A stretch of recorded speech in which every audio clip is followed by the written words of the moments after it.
Aux États-Unis, le nombre de cas de variole du singe augmente rapidement, d'un tiers en 3 jours, avec près de 4000 cas, davantage que dans n'importe quel autre pays. La Maison-Blanche envisage de déclarer la variole du singe une urgence de santé publique, alors que l'administration Biden intensifie ses efforts pour arrêter la propagation. Notre stratégie repose sur 4 piliers clés et je veux les passer en revue. Le premier est d'intensifier considérablement l'approvisionnement, la production et la distribution des vaccins. Le deuxième est d'élargir de manière significative l'accès aux tests de dépistage.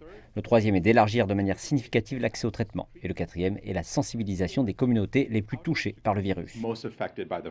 Le gouvernement américain a distribué plus de 300 000 doses de vaccins contre la variole du singe aux États et plusieurs millions d'autres sont en commande pour être livrés dans les mois à venir. Mais dans les cliniques comme celle-ci à Chicago, il n'y a tout simplement pas assez de vaccins pour répondre à la demande. Lundi dernier, nous avions plus de 200 personnes qui faisaient la queue autour du bâtiment et nous ne disposions que de 100 doses de vaccins. C'est la même chose aujourd'hui. De nombreuses personnes sont venues, de nombreuses personnes ont fait la queue tôt. Malheureusement, nous avons dû refuser des gens parce que nous n'avions que 100 doses à distribuer. Jusqu'à présent, la communauté LGBTQ aux États-Unis est la plus touchée. Ces militants disent que pas assez n'est fait pour lutter contre la propagation du virus.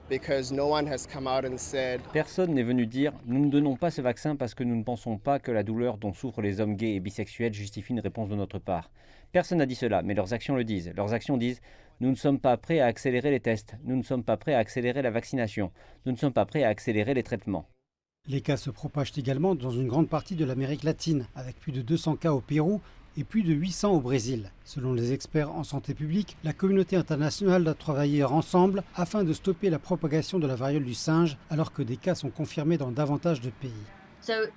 Ne pointons pas du doigt un pays ou un autre. Ce que nous devons faire, c'est travailler ensemble au niveau international.